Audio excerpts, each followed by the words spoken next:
Hi.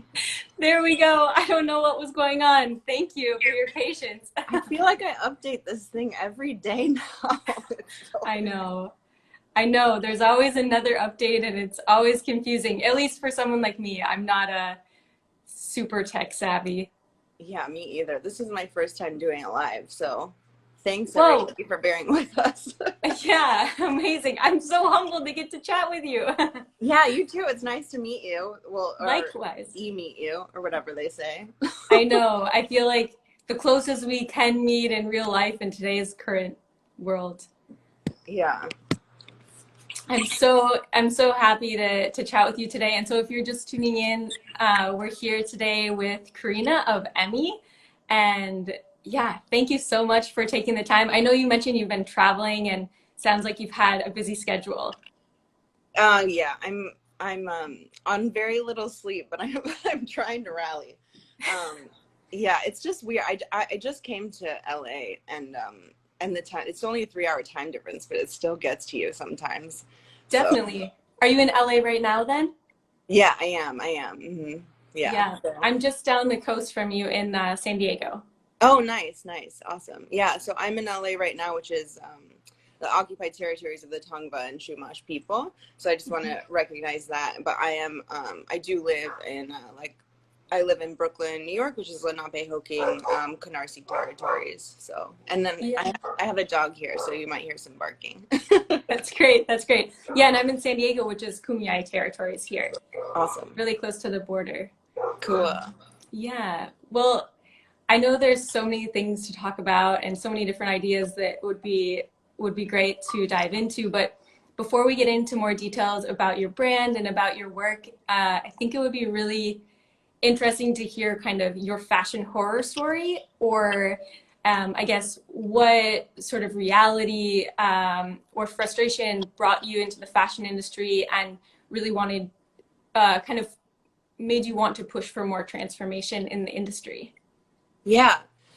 Um, it's really interesting. Oh, Shady, we know you're here. Welcome. Um, um, it's really interesting. One thing I thought about when I saw this question was, I think the thing that's always really bothered me is like the normalization of child labor in the fashion industry, and I feel like that was something that everybody kind of knew about and talked about, but nobody really was like active about it. Mm. And but oh, Shady, goodness, I really think the pivotal moment for a lot of sustainability activists was the Rana Plaza collapse that happened in 2013. And so I think for people who may not be familiar, it was a building that collapsed in Bangladesh, a garment factory building, and over 1,100 factory workers died during the collapse. A lot of them were women in their 20s. So it was a similar age that I was at the time. And I think that was really shocking, because I think it was the first time that we really saw the faces of people who are making our clothing. It's something that, especially in the US and Europe, we feel so disconnected from that. And yeah, so that's something that's been like really pivotal. And I've always been interested in ethical production of fashion, but I think that was kind of like the rallying cry for so many people in sustainability and ethical, and people who talk about ethical production practices. And yeah, because the cheap labor, like I've said before, it comes at a human cost, and this was the first time that we really saw that. And so that's kind of the scariest thing that's happened, and it was the first time that we really actually saw blood on the hands of the fashion industry. But. Yeah, and in such an, for lack of a better term, fucked up situation where like they knew that the factory building wasn't structurally sound. Like there was concerns about it, but they still made the employees, or not employees, but made the workers go in, and then it collapsed, and there were that many deaths. Yeah, it was horrible, and it was like I think some of the building, it was recommended that they evacuate the building, and some places did, but the garment workers were ordered to go back, and it was that morning that it collapsed. So yeah, it's just it was really horrific. That's probably the most horrifying fashion story. Definitely, definitely, definitely.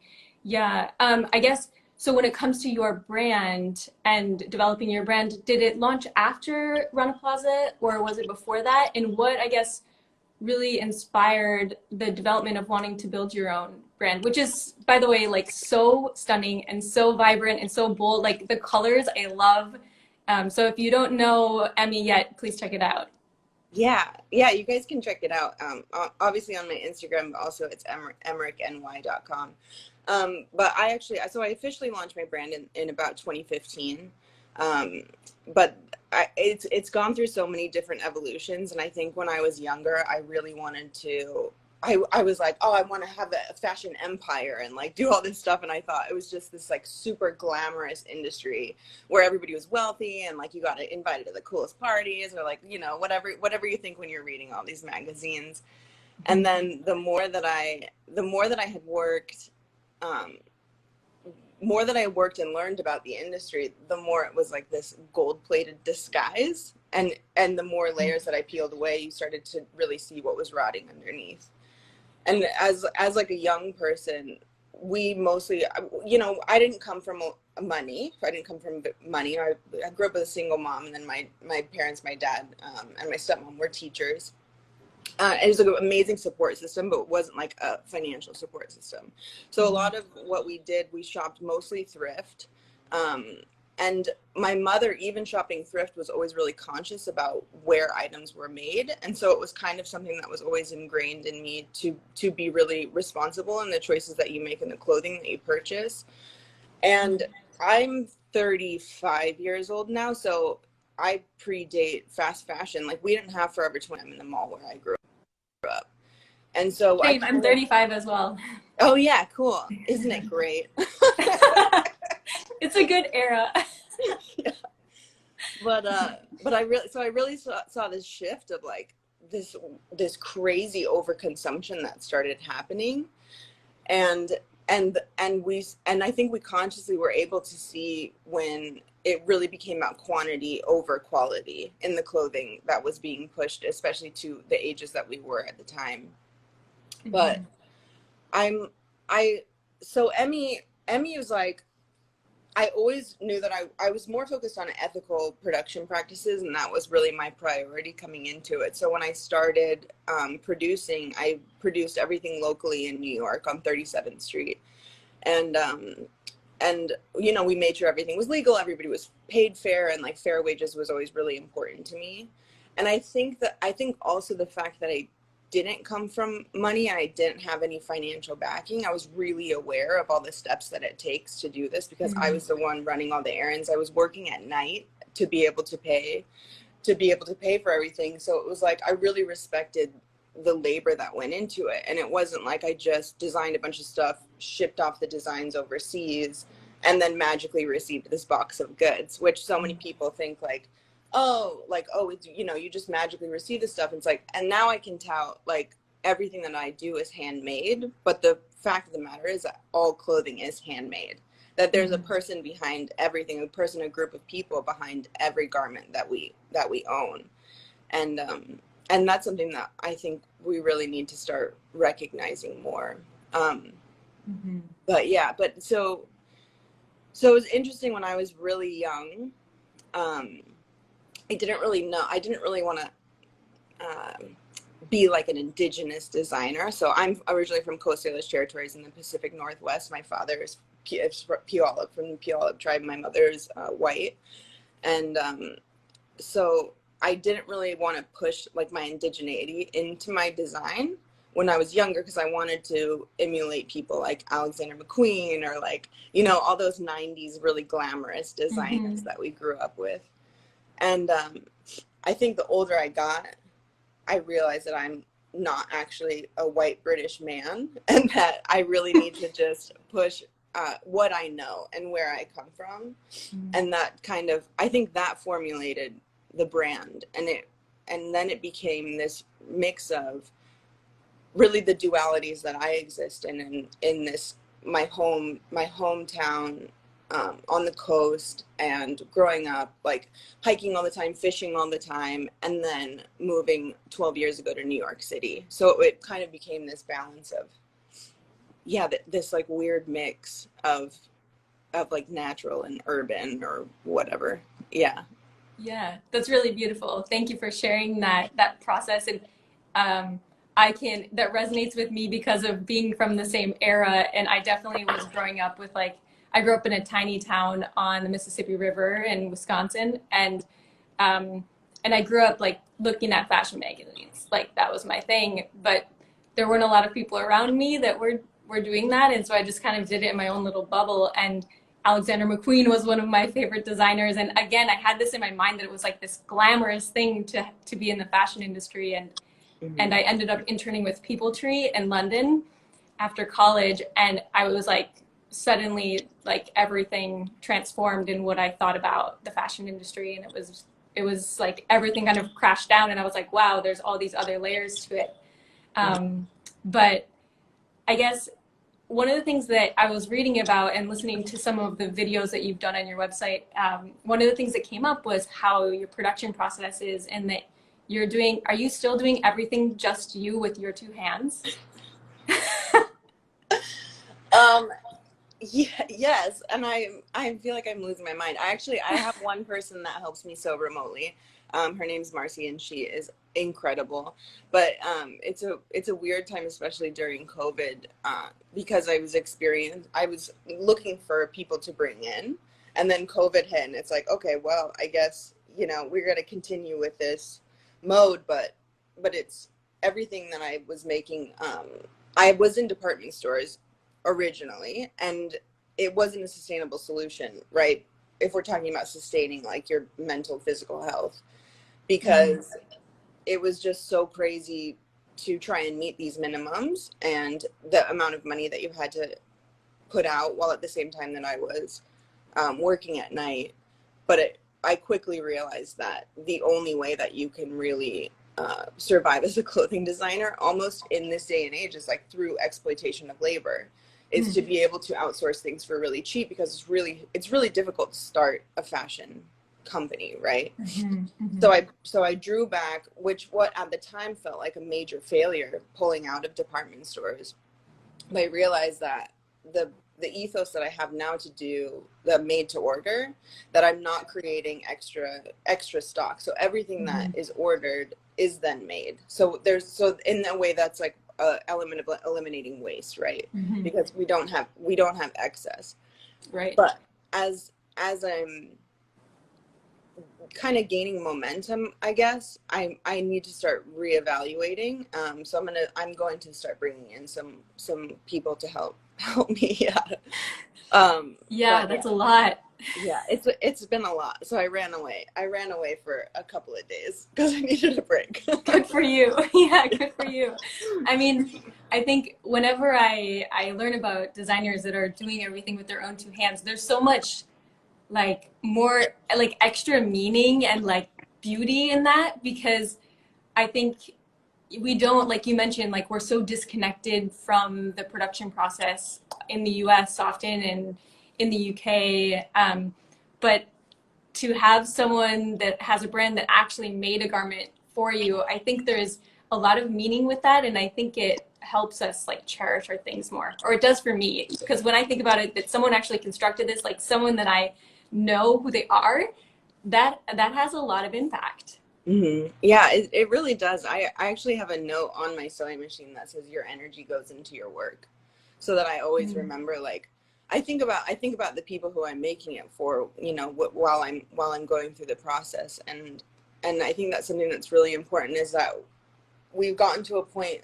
sort of now it's changing, which I'm really grateful, but I feel like our personal is so disconnected from business, and we need to start implementing love and gratitude back into our business and back into the people. Like, I wouldn't be able to do what I do and what I absolutely love if I didn't have a bunch of people behind me supporting me. And it's just like, it's so incredible. And so it's like sharing your energy with people. It's sharing your story with people. And it's not just about like sell, it's not, that's not what I'm interested in.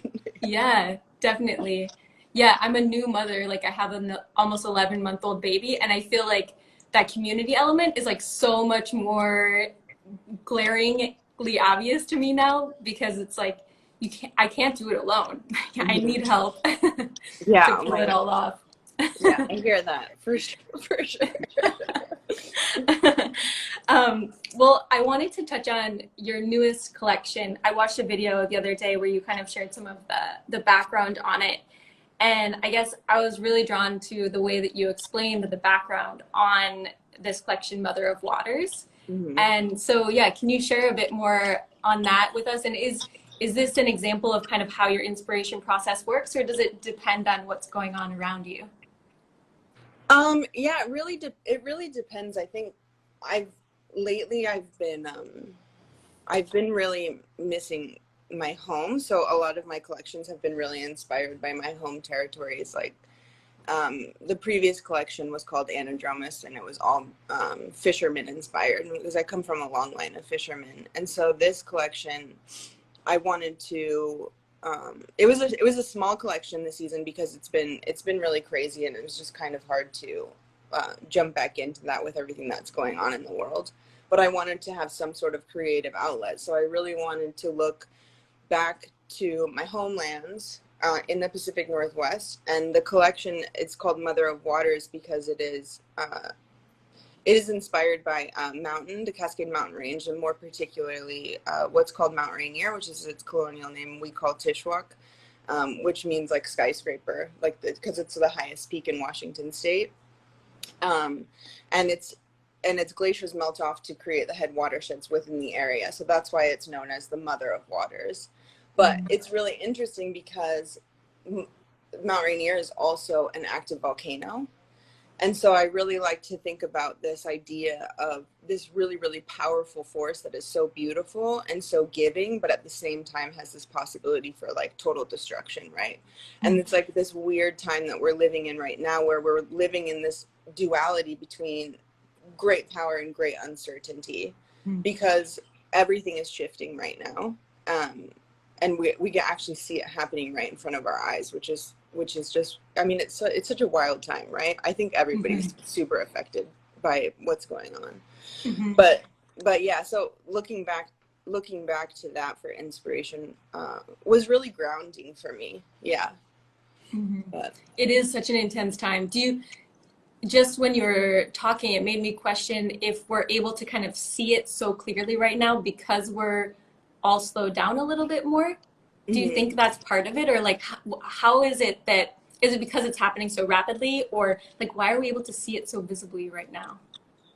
I think the slowdown is definitely something that is, you know, a huge factor in it. So many people I know have made really pivotal life choices during this time to like moving to a Mm-hmm. new place or um, you know, changing their career, like completely shifting their career. And I think that we all, a lot of people who had um, either they had to step away from work, they had the luxury of stepping away from work. I mean, multitude of different factors, but we had this moment to slow down and really think about why we're doing what we're doing and setting these intentions and reconnecting with our families, with the earth. I think that there's been a huge reconnection to the earth. I mean, even in New York, you think about everybody's moving upstate. We were just talking about that, you know, and like the rents going down. I don't know, but it also at the same time has just unveiled so many systemic issues, and I think that there's so much of this force of change that people are like, oh, like pardon my language, but like shit's really fucked up right now, and Yeah. like and like we need to take action to change it, Mm-hmm. especially like if we're talking about the fashion industry, particularly.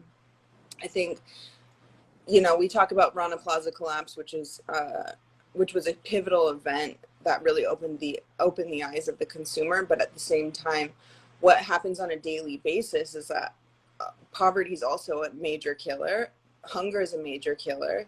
And when the fashion industry canceled all of its orders Mm-hmm. after COVID happened, there's what I wrote this down, $16 billion in debt in the US and European market because pulled out, canceled all their orders after their orders were produced and made. So garment workers weren't paid.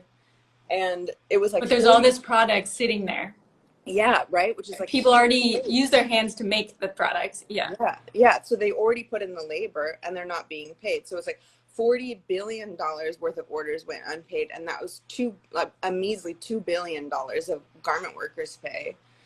But like, if we think about it, like how crazy is that this is happening? Like, we need to start taking action for people within our industry globally, right? So it's not just about talking heads. Like, we can sit here and talk about this stuff, but we have to really think about who's really being affected during this time and why, and the systemic issues behind that. But yeah, absolutely.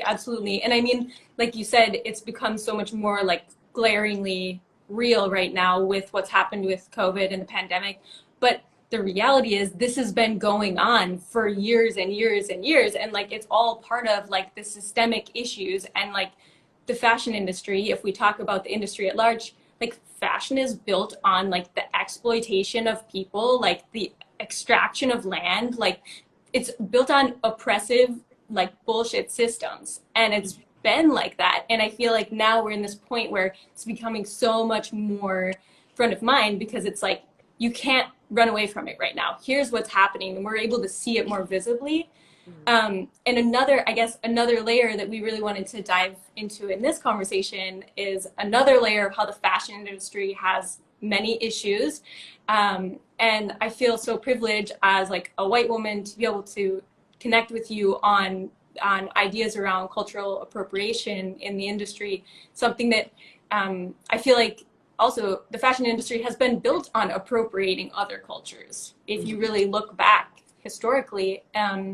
So I guess one of the things that I think is so key in today's world is figuring out what definitions are and how people interpret definitions, especially in the fashion industry. Like, words are thrown around all the time. They become like the buzz it word, and then it's like the meaning goes away. And I think a lot of us don't even know what we're really talking about at the end of the day. So I was going to bring up one of my favorite writers is Aditi Meyer. And when she writes about cultural appropriation, she says that it is the continuation of misrepresentation, misuse, and theft of the stories, styles, and material heritage of people who have been historically dominated and remain socially marginalized.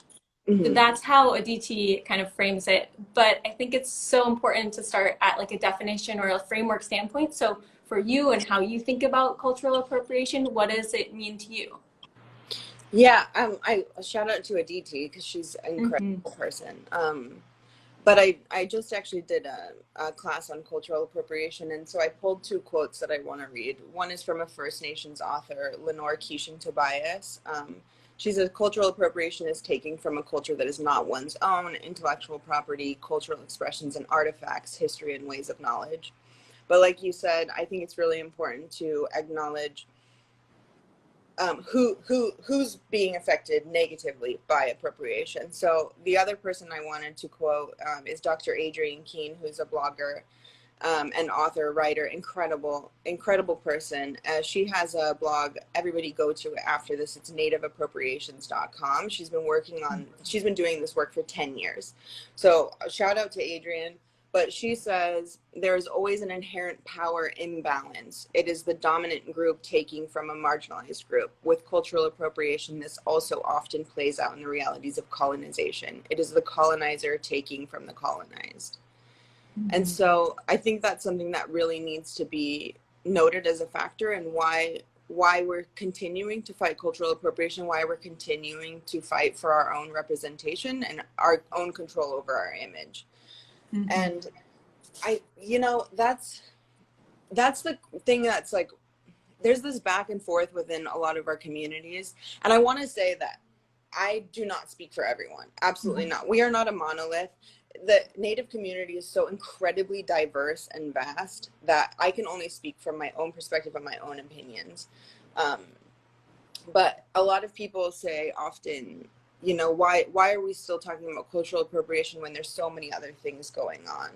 And if we think about right now, like our land is still under attack. If you think about what's happening in Wet'suwet'en and up in Canada. Sorry, my phone started. But they're drilling under the rivers, which is the main water source and main food source for the nation, this nation that has had control over their own land since time immemorial.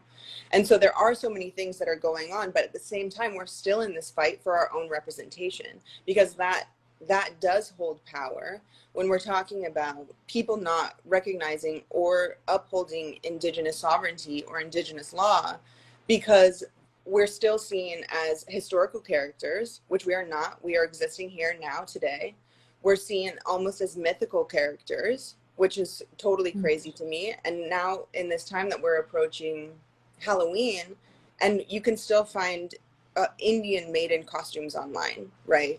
Which just blows my mind, because it's straight up racist, you know. And it's 2020 now, with the amount of access to information that we have, and the amount of knowledge and the amount that we can share with each other, especially in these platforms, through social media. And sorry, oh yes, I know, it's crazy. It's ignorance isn't an excuse anymore, right? Yeah. Ignorance should not be an excuse. So yeah, I mean, representation is so important. Yeah, definitely. I mean, so I watched a video that you're in, and you were talking about kind of this line of like appropriation versus exchange, cultural exchange, or appreciation. And I remember you said, you know, if you're inspired by the Navajo tribe, call the Navajo tribe then. Don't just call it a Navajo print.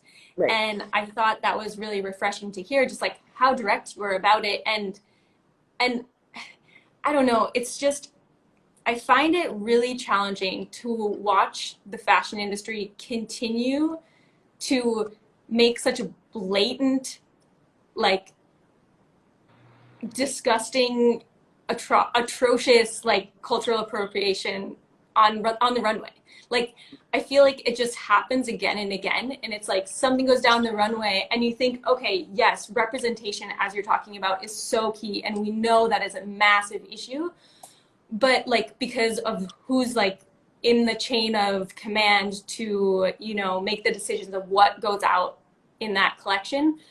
But I feel like, is there something else? Like, yes, representation, but it just seems so obvious so often when you watch these collections and you think, how on earth did this get to the point that it's going down a runway and no one said, no, stop this cannot happen, this is. And it's not only that it's like glaringly obvious and like looks ridiculous in a sense, but like, I try to understand, like, and be empathetic. It's painful to people. Like, you are causing pain to people because of the way that you are stealing their culture. Yeah, it's really, it's crazy, because when we talk about appropriation, we also have to talk about assimilation, right? So that everything that Indigenous people had was stripped away from us, right? It was like, it was not only, most of it was outlawed. I mean, we've only had the Indian Religious Freedom Act, which was in 1978. So when people are like, oh, it's forever ago, no, it's not. Like, that's when my sister was born, you know, that's that's my generation. So it's like, it's not something that is just so far gone that this get over it mentality. It's like, no. And also, like you were saying, is like, how did these things pass? It's because we're not in the room, right? We're not in the room. And when you think about appropriation, you can also call it what it is straight up theft, right? So it's a theft of somebody else's intellectual property. And so many of these big brands, I can't say what they think, but to me, what it seems is that they're just like, oh, they won't have the means to, take legal action or defend or whatever. And that's what's so frustrating, is to think that, that's what colonization is, right? Oh, this is yours. Now we're going to take it. It's ours now. And so that's just like so frustrating. And these things, and like all the diverse nations, everybody has, there's meaning behind all the work. It's like haute couture, right? It's all handmade, incredible stuff. So it's like when you're stealing it, you're stealing a part of somebody's soul. And that's what it really is. You're stealing. It's not just the intellectual property, and we can go into the legality of it, but you're stealing part of somebody's soul, and that needs to be recognized. And especially when, you know, we're still fighting for our rights. We're still combating genocide. I mean, it's happening today. Absolutely.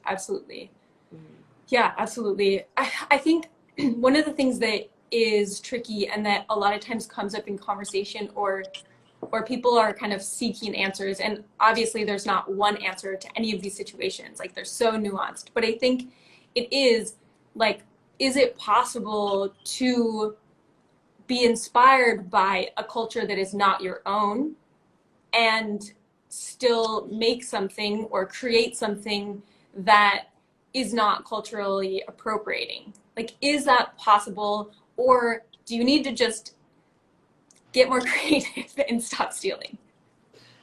Yeah, I mean, that's something that's really difficult to answer, because there's certain things that are strict, that's not okay, right? Like using headdresses, stealing specific designs that have meaning to certain tribes and nations, like those are things that are like hard line, absolute no, right? But like there's a lot of gray area in it too, and there's not one answer. But I think something that needs to be considered is like I said, like if you're inspired by a Navajo tribe, called the Navajo tribe. It's like one of the biggest tribes in the Southwest. I mean, it's huge.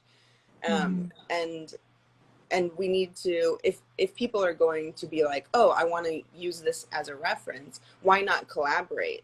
So many designers collaborate with each other, but for some reason, when we're talking about cultural references, it's okay to just take that.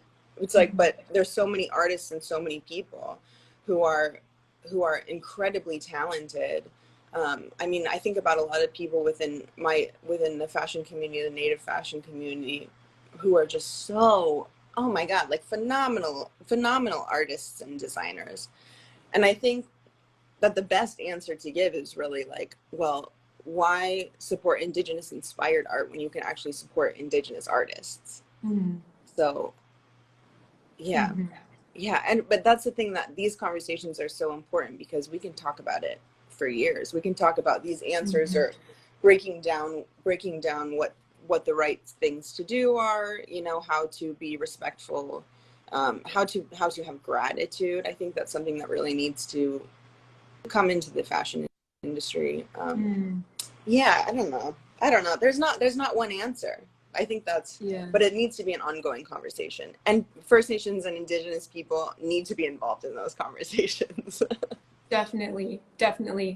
I love that you bring gratitude into it as well, because, you know, like the fashion industry is known for just like, well, taking and stealing, but also just not having much soul in the way that there's in the way we have communication and the way that we connect with others. Like, you know, like it has this tendency to just like take things and then hide it in a corner and not share with anyone else, like not want to collaborate, want to always be like getting one up on the other, and have this like really intense hierarchical structure, which really doesn't make sense to me. I guess that's like how I think about things. But I really think that idea of gratitude could break down some of these messes. Like something as simple as that is like thinking about someone else and like sharing appreciation with them. It seems so basic, but yeah, I totally agree with you. And that's when I first started, everything was so opaque, right? Like nobody was sharing information. Everyone's like, oh, like my garment workers are mine, or like I get this deal, and like I don't want to share with anyone. I don't want to tell anybody how I come to my price points. And so you're kind of just like floating in this sea of uncertainty. But now we're transforming this. So many younger designers are really, really dead set on having transparency and sharing that with other people, because, you know, many people may know, I come from a place where I thought, you know, it's like this like insane competition, and then I realized that now that the more that I move within gratitude, the more I'm uplifted. I'm able to uplift others, and sharing these spaces with each other and sharing information with each other is so important. And that's one of the best pieces of advice that I ever got was find a spot that you can stand on that nobody can push you off of. And that's where authenticity comes in, right? Like that's when you're truly authentically just being yourself, and that nobody can do what you're doing because it's what you do. It's your inspiration, where you come from.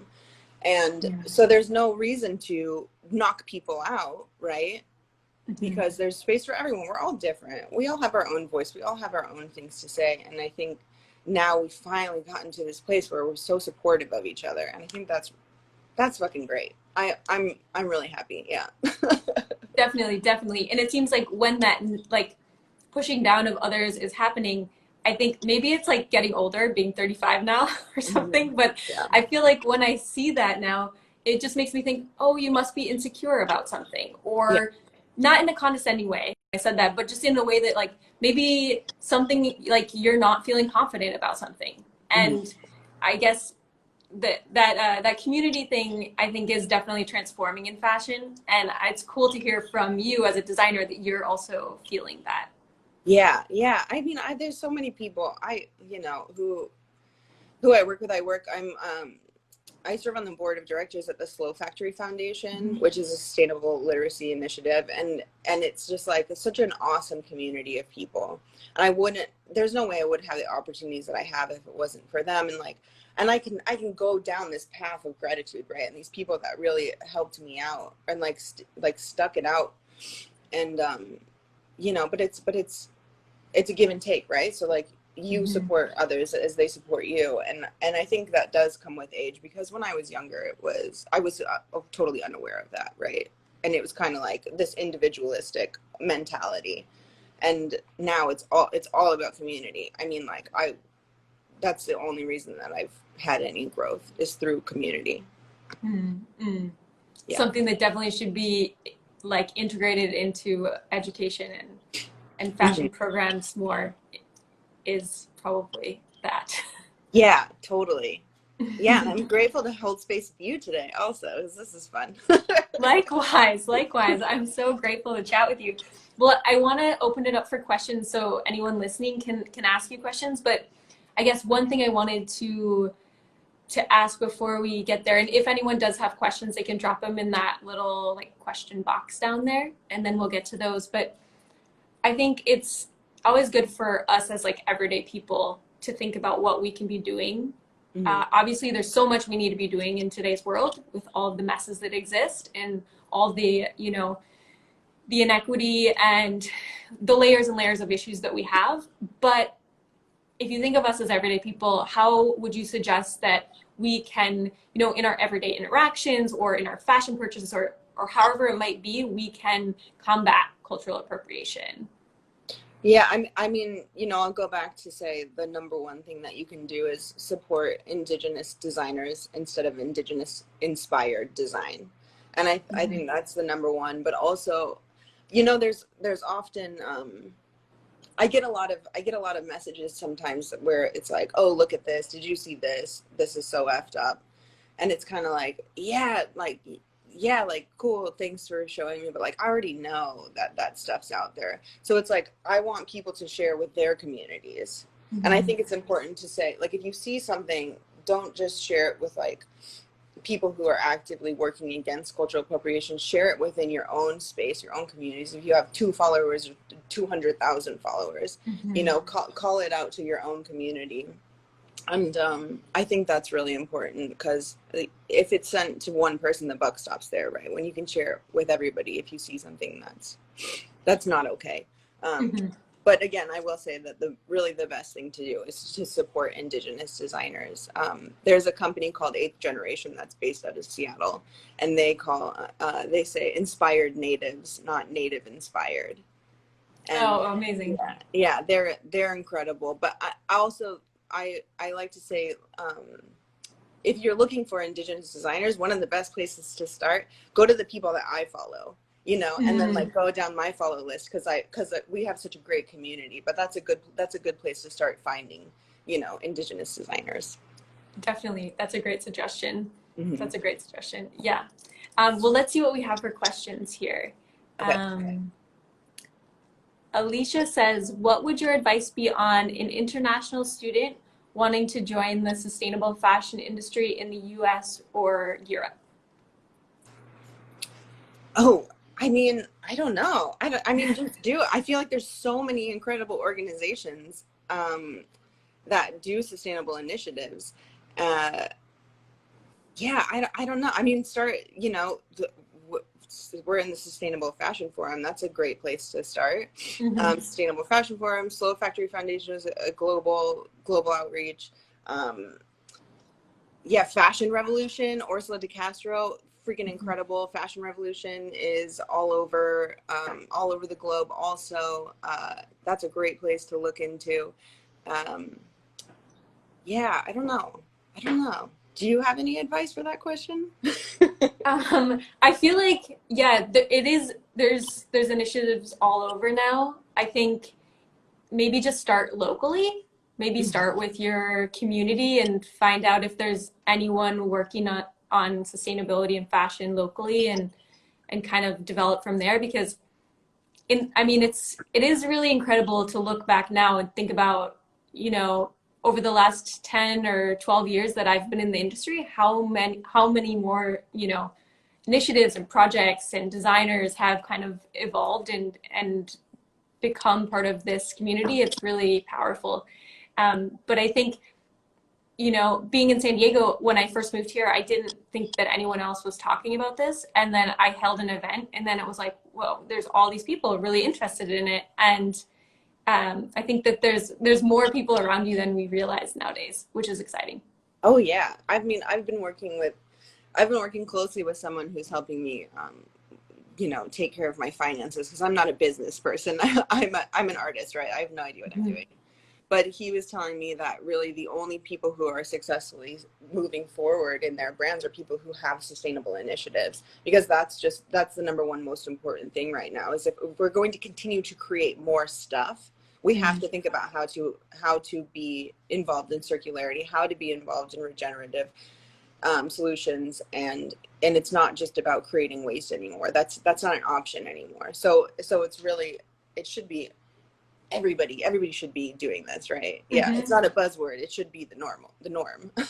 Yeah, definitely. And I guess even if you're interested in sustainability and you're working in fashion, then like bring your sustainability ideas to like a sustainable brand that's maybe currently doing things more conventionally, and like share your ideas, and they probably could use your knowledge.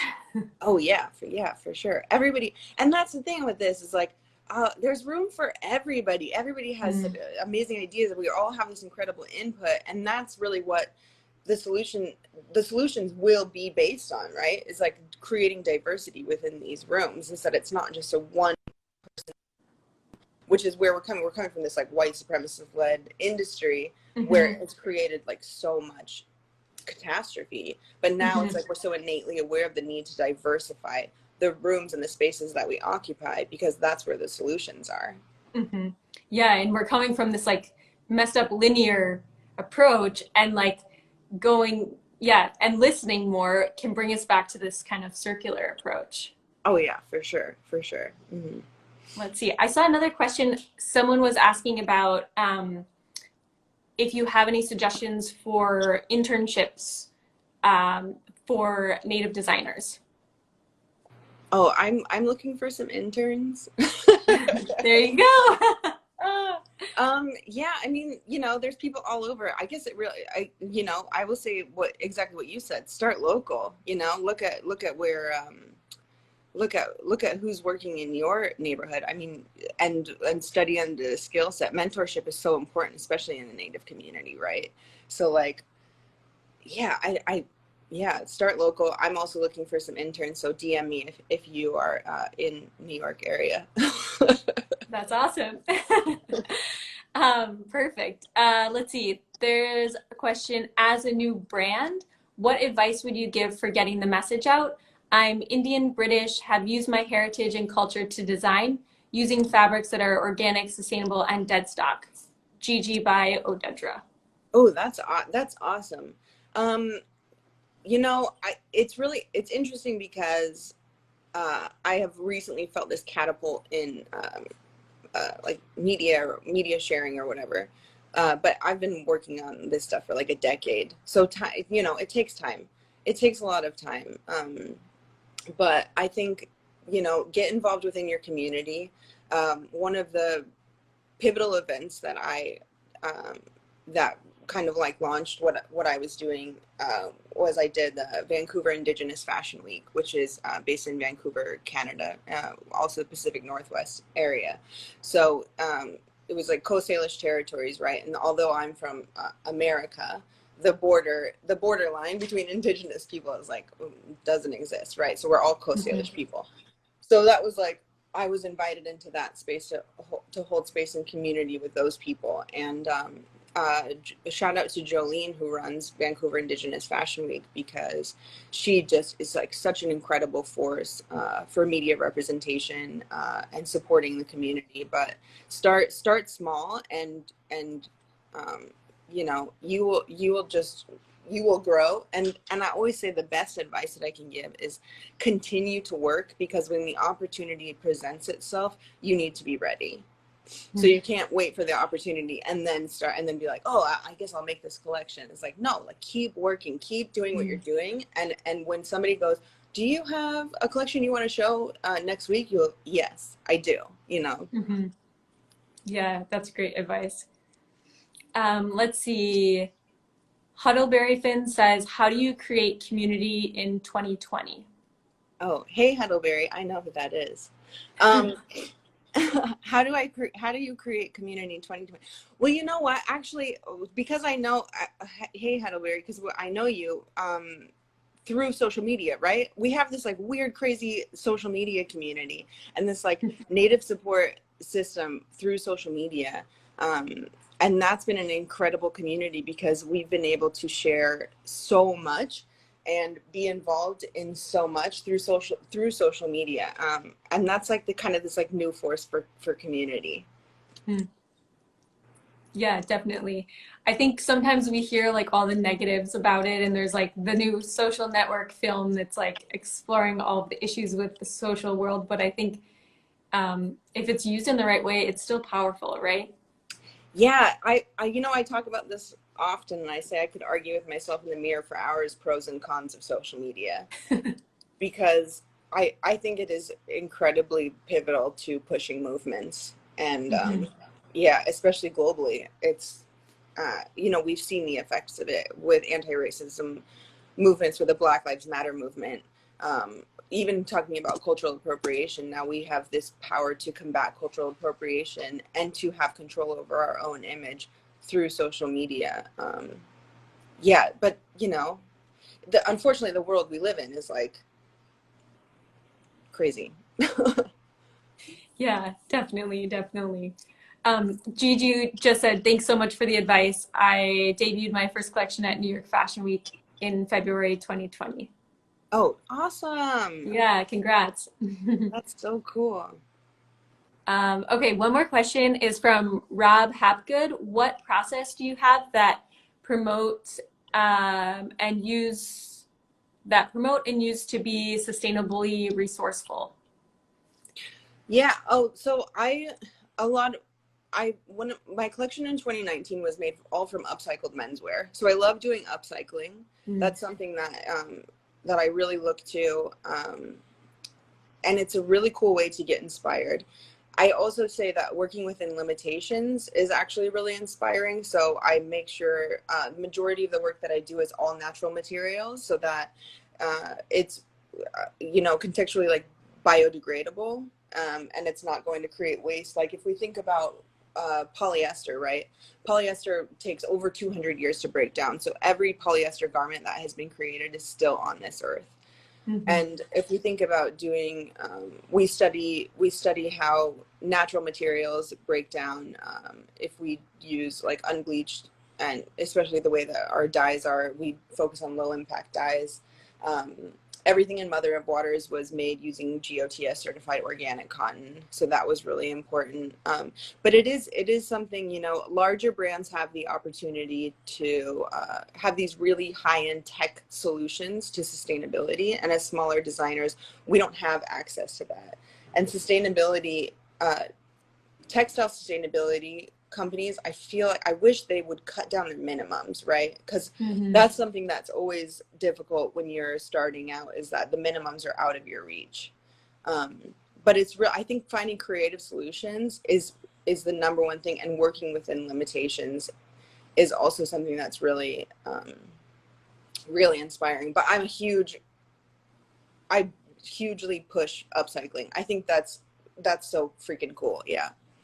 Yeah, I agree. And it's so fun to see, as like a shopper, to see how a designer can take something that was like a men's shirt and then convert it into something totally different. I don't know. I love watching or observing that process. Yeah, me too. It's so cool.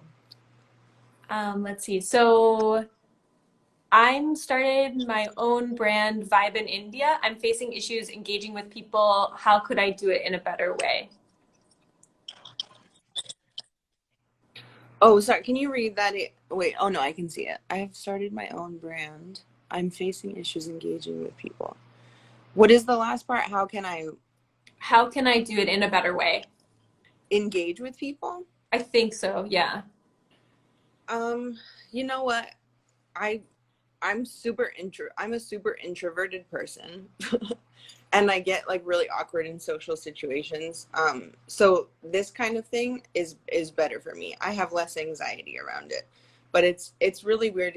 You're like a public facing person. People assume that you're like extroverted. And I am not at all. I'm super introverted. I spend majority of my time alone. Um, but I think engaging with people on a smaller scale and people that you trust is probably the most important thing. And I'll call back to working with Vancouver Indigenous Fashion Week, is a smaller community. I also have done Santa Fe Indian Market, which was a smaller community.